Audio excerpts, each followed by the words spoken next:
विद्यार्थियों, आज मैं आपको बताने जा रही हूँ कि परिवेष्टन या नाकाबंदी के उल्लंघन करने पर या उसको भंग करने पर दंड के क्या प्रावधान होते हैं और किस तरह से नदी और जल संधि, नहर इनकी नाकाबंदी की जाती है या उसके लिए क्या व्यवस्थाएं होती हैं। साथ ही हम चर्चा करेंगे कि परिवेष्टन से संबंधित जितने भी महत्वपूर्ण मामले हैं उनमें किस तरह से निर्णय लिया गया और किस तरह से विभिन्न देशों के बीच में संबंध प्रभावित हुए। तो परिवेष्टन भंग के बारे में या इनके उल्लंघन के बारे में मैंने बताया था आप लोगों को। और परिवेष्टन या नाकाबंदी के भंग के संबंध में विभिन्न देशों का व्यवहार एक जैसा नहीं रहा था। ब्रिटेन और अमेरिका की परंपरा के अनुसार परिवेष्टन भंग के परिणाम स्वरूप इस तथ्य की जानकारी करनी चाहिए कि जहाज के अधिकारियों को परिवेष्टन स्थापित होने की जानकारी थी। परिवेष्टन की सूचना की प्रक्रिया भी विभिन्न देशों द्वारा अलग अलग अपनाई जाती है, जैसा कि मैंने पूर्व के व्याख्यान में भी चर्चा की थी। इटली और फ्रांस में राजनयिक और स्थानीय दोनों तरीकों से सूचना दी जाती है। जब कोई जहाज परिवेष्टित क्षेत्र में प्रवेश करने को तत्पर होता है तो परिवेष्टनकर्ता के रणपोत द्वारा उसे रोककर चेतावनी देनी चाहिए और इसे अपनी दैनिक नौ पंजिका में अंकित करना चाहिए। यदि ऐसा नहीं किया जाता है तो वो जहाज अपराधी नहीं माना जाएगा।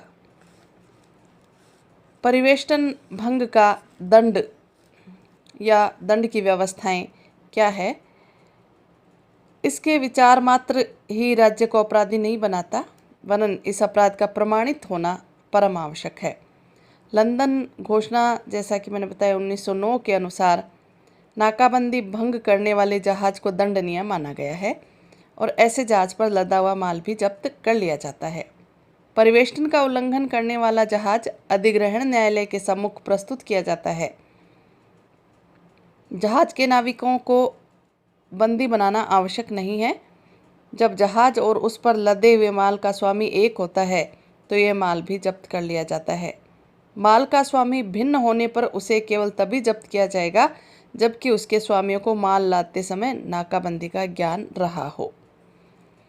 तो कहने का तात्पर्य यह है कि यदि एक ही व्यक्ति का जहाज और माल है तो उसको दंडित किया जाएगा यदि उसने नाकाबंदी का उल्लंघन किया है तो, या नाकाबंदी को भंग किया है तो।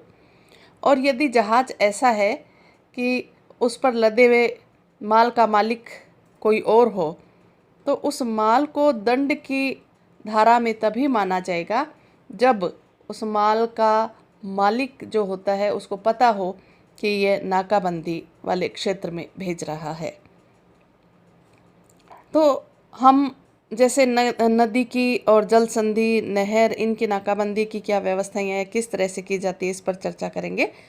तो नदी की नाकाबंदी के बारे में सबसे पहले मैं ये बताना चाहूँगी कि इसके बारे में नियम है कि जो नदी पूर्ण रूप से राष्ट्रीय हो, अर्थात मुहाने से लेकर अपने उद्गम स्थान तक एक ही राज्य की सीमा में पड़ती हो, उसकी नाकाबंदी की जा सकती है।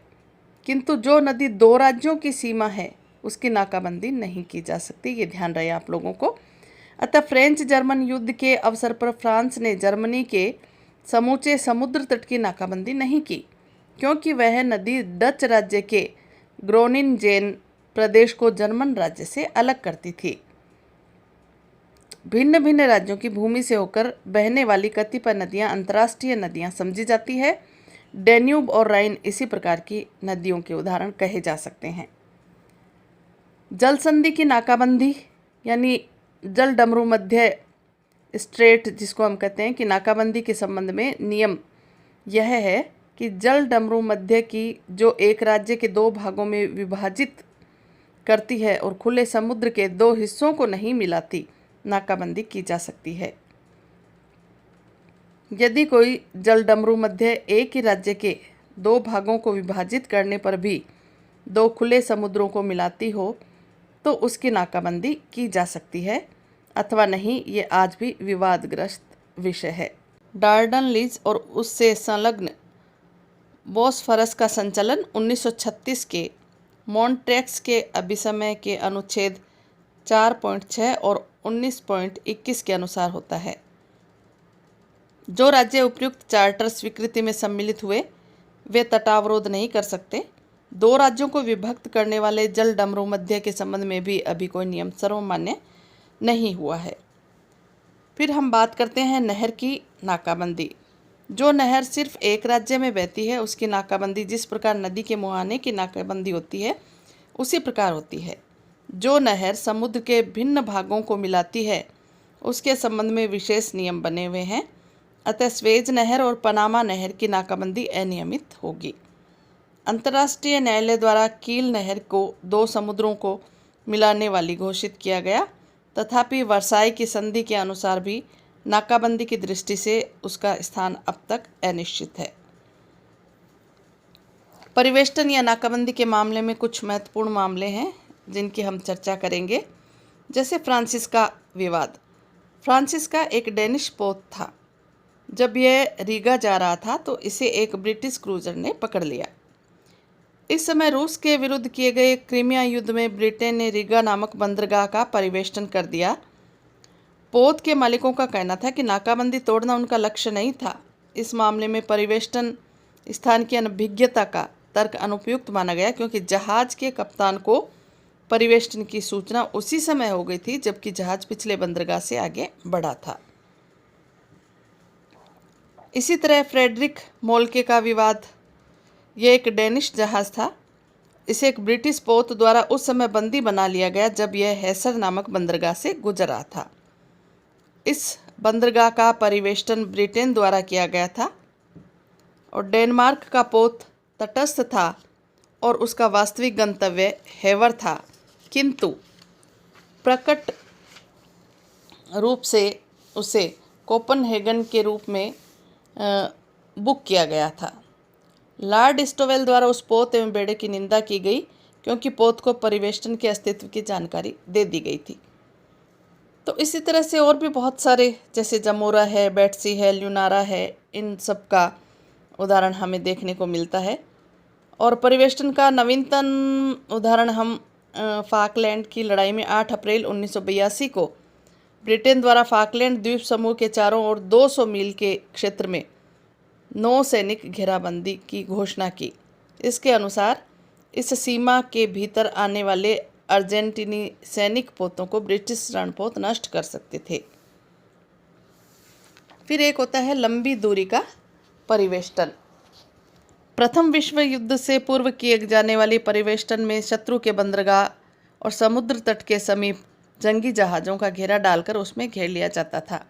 इस परंपरा को समीप का परिवेष्टन कहा जाता था, किंतु प्रथम विश्व युद्ध में मित्र राष्ट्रों ने जर्मन बंदरगाहों से 1000 मील की दूरी तक के लिए समुद्र में परिवेष्टन किया, क्योंकि जर्मनी ने समुद्रों में बड़े पैमाने पर सुरंगें बिछा रखी थी और वह पनडुब्बियों द्वारा भीषण विध्वंस कर रहा था।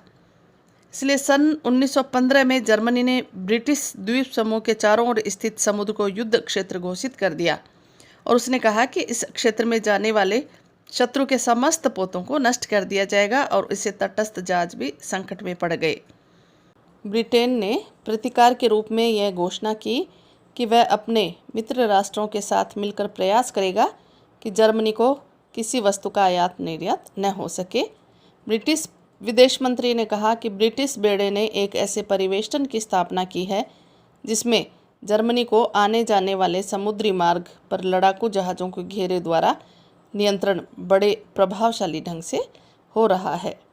तो लंबी दूरी के परिवेष्टन का उग्र विरोध भी किया गया अमेरिका के द्वारा और 3 मुख्य कारण बताए जिसकी वजह से इसकी आलोचना की। इसके कारण तटस्थ देशों के बंदरगाहों का परिवेष्टन हो गया था और सब देशों के साथ समान व्यवहार नहीं किया गया, और सबसे बड़ी बात यह उपाय प्रभावशाली भी नहीं थे। तो इस तरह से अमेरिका ने यह कहा कि इस परिवेष्टन को कानून की, व्यापार की या प्रभाव की किसी भी दृष्टि से परिवेष्टन नहीं माना जा सकता। हालांकि अमेरिका ने जो आलोचना की उसका ब्रिटिश सरकार ने जवाब भी दिया और ये कहा कि यदि परिवेष्टन को प्रभावशाली बनाने के लिए इसको तटस्थ बंदरगाहों में से होकर गुजरने वाले व्यापार पर लागू किया गया है तो यह इसके सामान्य रूप से माने जाने वाले सिद्धांत के अनुकूल ही है। दूसरी बात उन्होंने ये कही कि परिवेष्टन की निष्पक्षता के बारे में, यदि किसी परिवेष्टित प्रदेश में जल या थल मार्ग से कुछ व्यापारिक माल आ जाता है तो इससे कभी यह परिणाम नहीं निकल आ जाता कि परिवेष्टन प्रभावशाली नहीं रहा। और तीसरी बात ब्रिटेन ने यह कहा कि प्रभावशीलता के तर्क के बारे में आज तक किसी भी परिवेष्टन के फलस्वरूप इसे भंग करके शत्रु के प्रदेश में प्रविष्ट होने वाले जहाज़ों की संख्या इतनी कम नहीं रही जितनी कि इस परिवेष्टन में है। यही इसकी प्रभावशीलता का सुंदर प्रभाव है। तो इस तरह से कोलंबस ने भी कहा कि परिवेष्टन जो पुराने नियमों के अनुसार किया जाता है उसका रण कौशल की दृष्टि से बहुत कम मूल्य है। आधुनिक नौसैनिक युद्ध की परिस्थितियों में लंबी दूरी के परिवेष्टन उचित बन गए हैं। कई बार देखा जाता है कि युद्ध परिवेष्टन और शांतिपूर्ण परिवेष्टन में क्या अंतर है। युद्ध परिवेष्टन और शांतिपूर्ण परिवेष्टन के बीच यदि हम देखें तो जैसे युद्ध काल में किया गया आवेष्टन युद्ध परिवेष्टन कहलाता है और शांति काल में किया गया तटावरोध शांति में परिवेष्टन या नाकाबंदी कहलाती है। युद्ध परिवेष्टन का उद्देश्य शत्रु देश को निर्बल बनाकर उसे आत्मसमर्पण के लिए विवश करना है और शांतिपूर्ण परिवेष्टन का उद्देश्य दूसरे राज्य पर दबाव डालना होता है और दबाव डालने वाले देश के जहाज उसके बंदरगाहों और तट को ऐसे घेर लेते हैं कि अन्य देशों के साथ उसका व्यापारिक संपर्क बिल्कुल समाप्त हो जाता है। युद्ध नाकाबंदी निष्पक्षता से समस्त देशों पर लागू होता है और शांतिपूर्ण परिवेष्टन केवल उसी देश पर लागू होता है जिस पर दबाव डाला गया है। युद्ध आवेष्टन में युद्ध एवं तटस्थता के नियम लागू होते हैं और शांति में आवेष्टन में युद्ध की स्थिति न होने के कारण तीसरे राज्यों के जहाज़ों का आवेष्टन करने वाले देश युद्ध और तटस्थता के नियम लागू नहीं कर सकता। उसे इनके जहाज़ पकड़ने और जब्त करने का अधिकार नहीं होता है। युद्ध परिवेष्टन में नाकाबंदी यह एक तरह से युद्ध का साधन है, जबकि शांतिपूर्ण परिवेष्टन में यह समस्याओं के समाधान का युद्ध से कम उग्र एवं शांतिमय बाध्यकारी तरीका होता है। और युद्ध परिवेष्टन में इसका प्रयोग युद्धरत पक्ष एक दूसरे के विरुद्ध करते आए हैं, जबकि शांतिपूर्ण परिवेष्टन में इसका प्रयोग यानी नाकाबंदी का प्रयोग केवल शक्तिशाली राज्य कमज़ोर नौसेना वाले राज्य के विरुद्ध करता है। तो इस तरह से युद्ध परिवेष्टन या युद्ध नाकाबंदी और शांतिपूर्ण नाकाबंदी में भी महत्वपूर्ण अंतर देखने को मिलता है। धन्यवाद।